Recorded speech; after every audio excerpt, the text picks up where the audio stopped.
నిర్గమకాండం 18వ అధ్యాయం. దేవుడు మోషేకు ఇశ్రాయేలీలకు చేసిన సమస్త కార్యాలను మిద్యాను యాజకుడైన యిత్రో వింటాడు.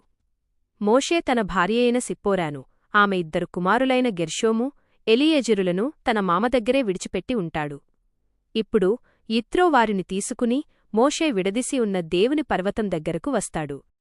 నీ మామగారైన యిత్రో అను నేను, నీ భార్యను, ఆమె ఇద్దరు కుమారులను తీసుకుని నీ దగ్గరకు వచ్చాను అని మోషేకు వర్తమానం పంపుతాడు. అప్పుడు మోషే తన మామను ఎదుర్కోవడానికి వెళ్లి అతనికి వందనం చేసి ముద్దు పెట్టుకుంటాడు. వారిద్దరూ ఒకరి క్షేమ సమాచారము ఒకరు అడిగి తెలుసుకుని గుడారంలోకి వెళ్తారు.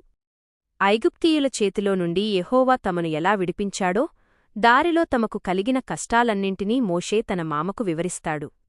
యెహోవా ఇశ్రాయేలీయులకు చేసిన మేలును బట్టి యిత్రో సంతోషించి, యెహోవా స్తుతించబడునుగాక అని ప్రకటించి దేవునికి దహనబలులను అర్పిస్తాడు. అప్పుడు అహరోను ఇశ్రాయేలీల పెద్దలందరూ వచ్చి యిత్రోతో కలిసి దేవుని సన్నిధిలో భోజనం చేస్తారు.